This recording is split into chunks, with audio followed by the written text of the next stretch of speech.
¿Qué tal? ¿Cómo le va? Me da mucho gusto saludarle, darle la bienvenida a una entrega más de Diálogos a través de NB Periodismo de Investigación. Este día se encuentra con nosotros la ex jueza del Poder Judicial de Veracruz, Angélica Sánchez, quien ahora es aspirante al Senado de la República por Movimiento Ciudadano y con quien vamos a estar platicando de lo que ha sucedido en las últimas horas de ayer al día de hoy. Angélica, muchísimas gracias por haber aceptado esta invitación. A mí me gustaría expresarle que me da mucho gusto que esté usted hoy aquí y que no haya pasado lo que a lo mejor usted en algún momento llegó a pensar, y que era que la noche de ayer martes hubiese quedado nuevamente detenida. Muchísimas gracias, bienvenida a NB Periodismo de Investigación. Agradezco tu invitación, Ángeles. De verdad, han sido horas bastante difíciles las transcurridas desde el día lunes, de muchas emociones, de mucha presión, pero gracias a Dios aquí estamos. Muy bien. Me gustaría hacer como un breve recuento. La ex jueza del Poder Judicial, la licenciada Angélica Sánchez, pues trabajaba de manera normal hasta junio del año pasado, hasta el 16 de junio del año pasado.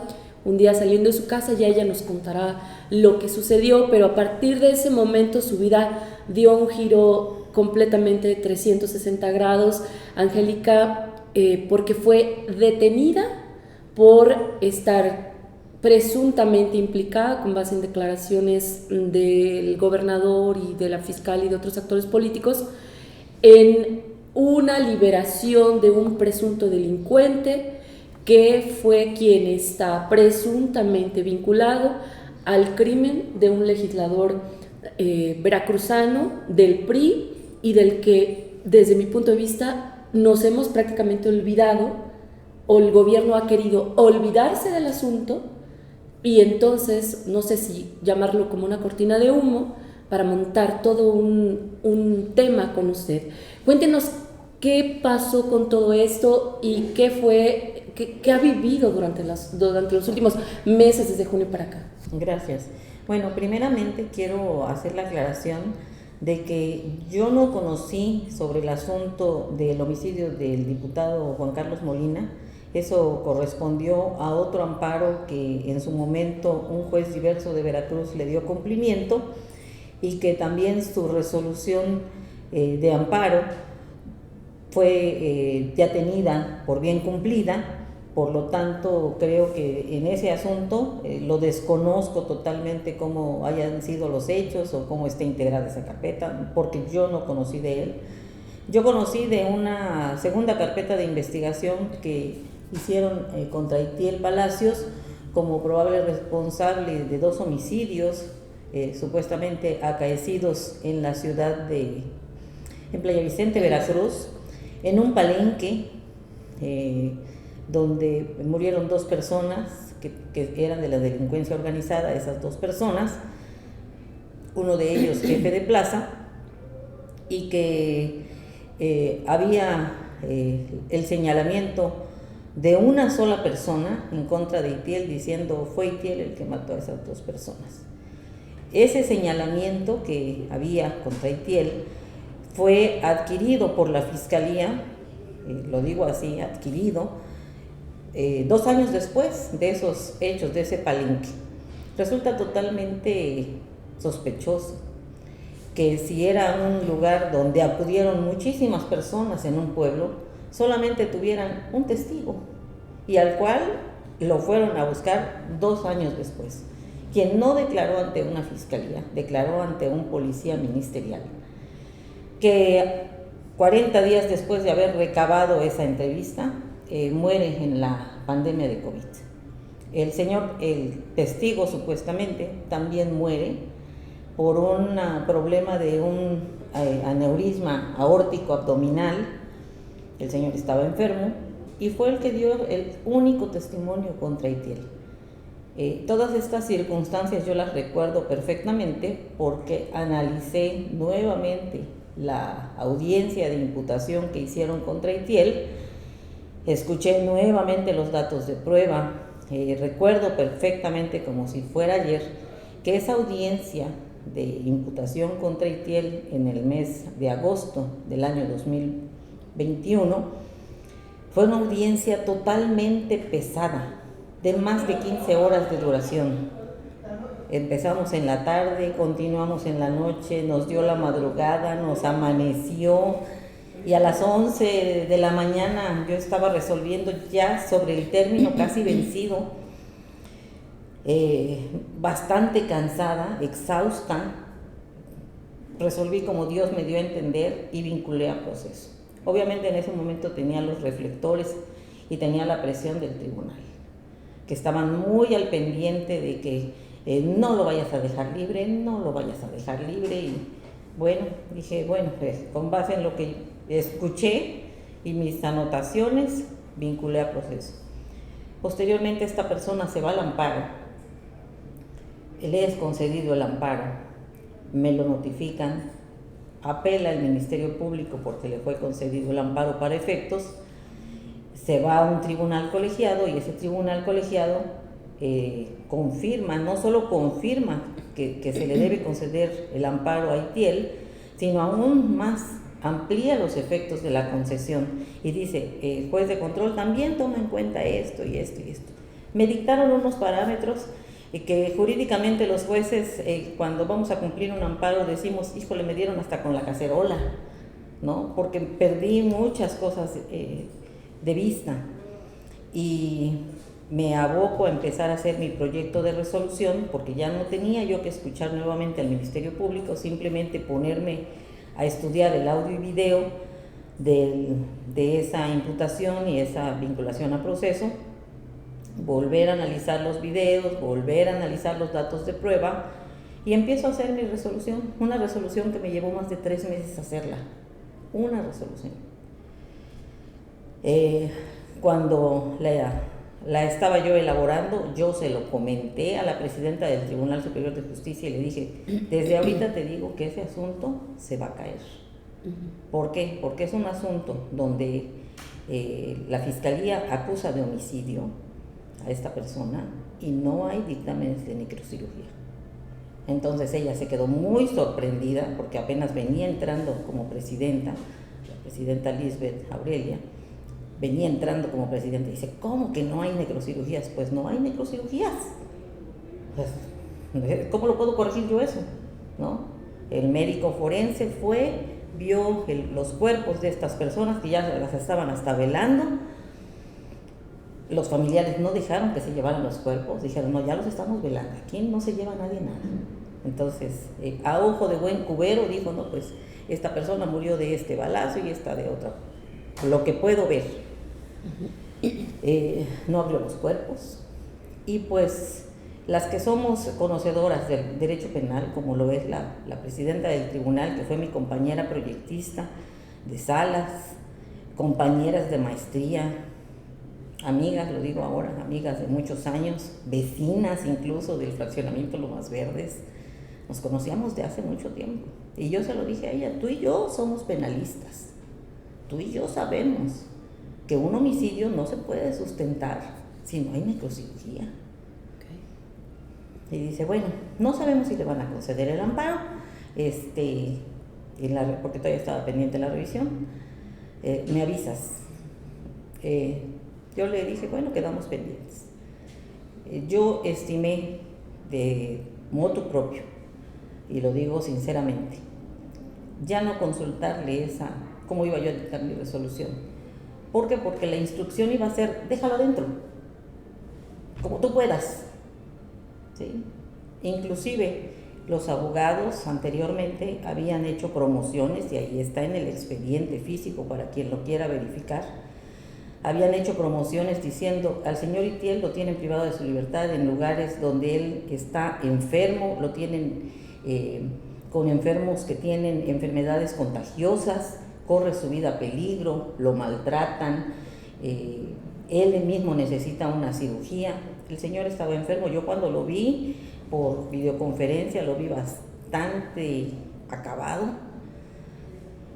y lo consulté con el secretario particular de la presidenta le dije, mediante capturas de pantalla, tengo cómo acreditarlo, le dije, oye, están pidiendo el traslado de esta persona a donde sea, a cualquier ceferezo que quieran en el país, pero sacarlo de allá porque el hombre se puede morir.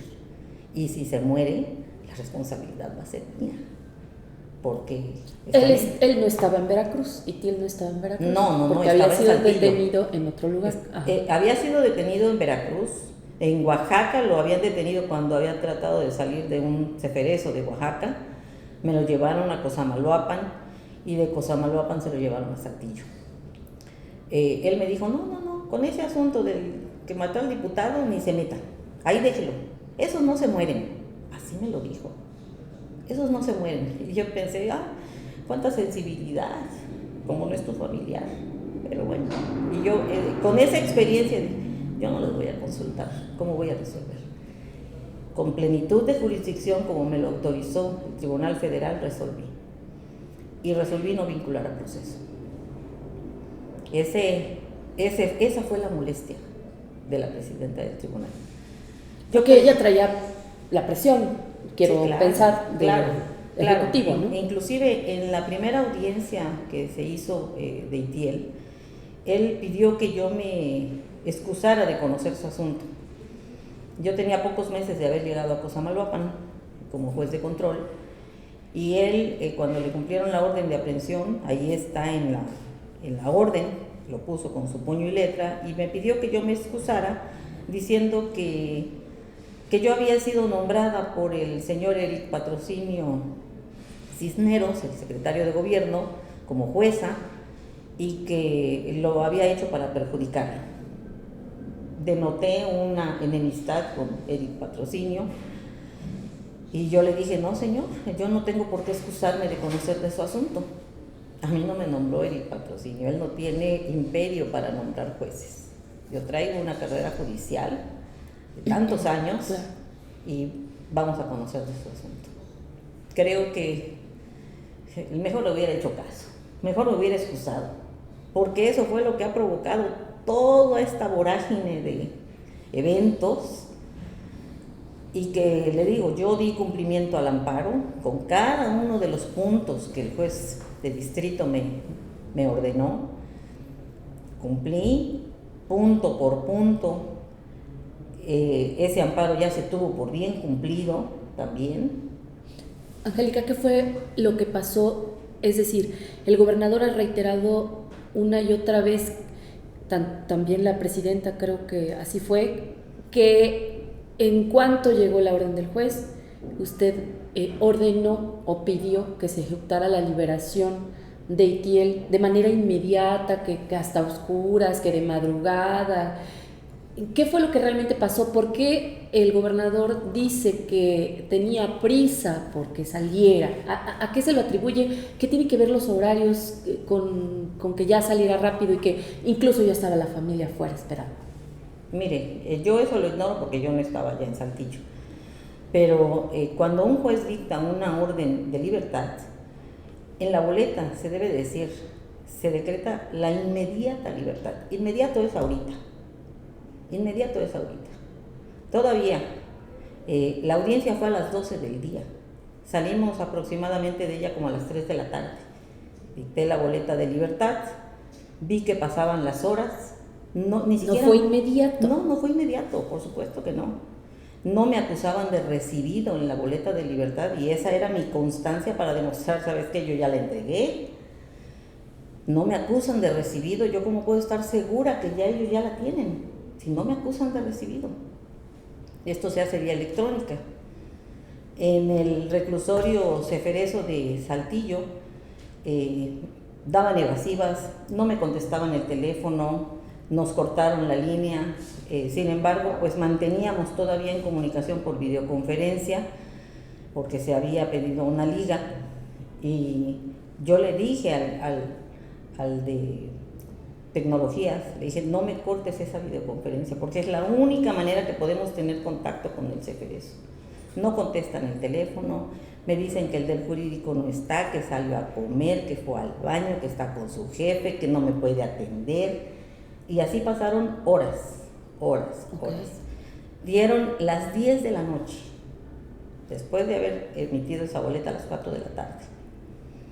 En ese trayecto levantaba yo constataciones en mi calidad de funcionaria pública. Tengo fe pública, tenía fe pública, unas constataciones donde decía: apareció tal persona, me dijo que el del jurídico no está, que él no puede saber a qué horas va a llegar y que se van a hacer trámites administrativos.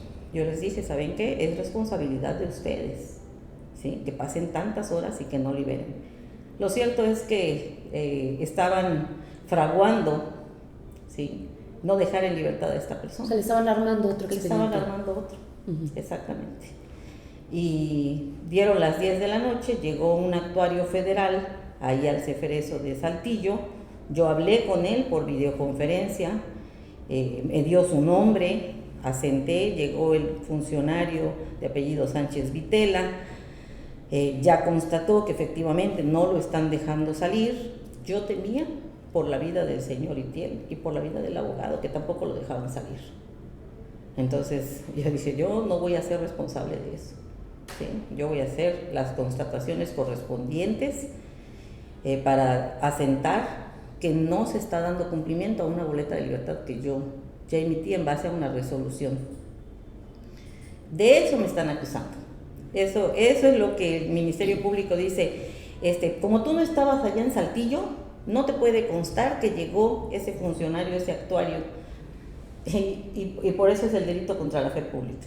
Y digo: bueno, si yo no lo vi al señor Sánchez Vitela, pues ¿cómo pude saber cómo se llamaba? ¿Cómo lo pude asentar en el documento, en la constatación? Y por eso dicen que es el delito de contra la fe pública. Después, las 4 constataciones que hice desde las 4 de la tarde hasta las 10 de la noche, que estábamos en el juzgado así esperando, mandamos a traer pizza para comer ahí porque ya estábamos desesperados de que no me contestaban en el Ceferezo, y yo tenía que corroborar que mi resolución fuera cumplida, porque eso es una obligación de los jueces, es una obligación de los jueces, velar por el cumplimiento de sus resoluciones.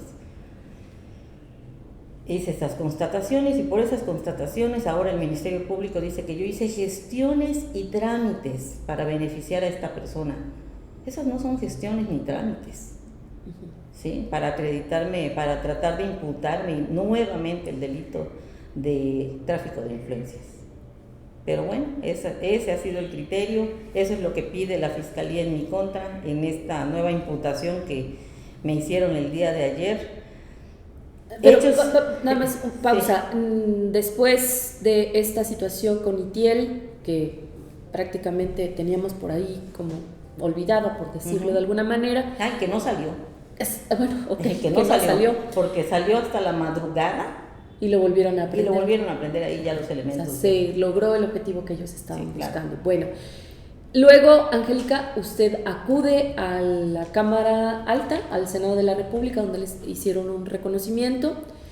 Estuvo presente ahí. Al siguiente día en la mañana, saliendo prácticamente del hotel, a las 7 de la mañana, la detienen el 16 de junio y luego la trasladan para acá. Usted ha acusado actos de tortura en su contra. Y bueno, hay un proceso que se está siguiendo por esta situación. Sin embargo, ayer, tras darse a conocer el hecho de que usted aspira a un escaño en el Senado de la República, la vuelven a citar, y entonces anoche otra vez la vuelven a imputar. Y yo se le preguntaba anoche afuera de los juzgados de Pacho Viejo que si esto era legal, es decir, ya la habían imputado de estos delitos de los que nos acaba de contar ampliamente. Y otra vez, porque la justificación que daban ayer es que era una audiencia de reposición y que por lo tanto tuvo que iniciarse, es decir, fue una audiencia inicial y todo lo demás que pasó anoche. Yo estoy segura que el caso, en mi caso, es algo muy inédito en Veracruz, para empezar, y pues me atrevo a decir que también hasta a nivel nacional. Yo no había visto, ni como juez nunca lo vi, y mire que fueron 25 años al servicio del Poder Judicial, recorriendo muchas salas, haciendo proyectos. Nunca vi que a alguien se le hiciera una acusación doble. nunca lo vi. Y ahora una imputación doble sobre los mismos hechos. Ayer lo que comentábamos y lo que el alegato de mis defensores era al señor juez: señor, consideramos que tenemos que esperar el resultado del recurso de revisión que interpusimos ante el Tribunal Federal. Ustedes no se han notificado de ese recurso. Simplemente dijeron, no, ya todo había quedado nulo, todo quedó insubsistente, por lo tanto nos regresamos al principio. Bueno, pues yo entiendo que tenía el mandato por parte del Tribunal Superior de Justicia, este juez Roberto Santos Maldonado, que es un juez bastante joven. Le reconozco que ha trabajado en el tribunal, también fue proyectista, es muy joven, muy inexperto y por lo tanto, si lo tienen en Pacho Viejo, obediente. Y lo hizo. Aceptó otra vez la imputación del fiscal, no dejó firmes las medidas cautelares porque aún no he sido vinculada. La resolución del término constitucional se vence el día lunes a las 9 de la mañana. Bueno, a esa hora estamos citados para la audiencia, para la continuación de la audiencia. ¿Qué va a pasar? Es decir, usted dice, bien, trae un proceso que los jueces del Poder Judicial no están atendiendo. ¿Qué va a suceder? ¿Cuáles son los actos que usted va a continuar después de esta doble imputación? Bueno, sin duda acudiremos nuevamente a las instancias federales porque, bueno, el recurso de revisión no ha sido resuelto y en ese sentido creo que no se ha analizado nunca el fondo del asunto, como equivocadamente lo refería el gobernador del estado.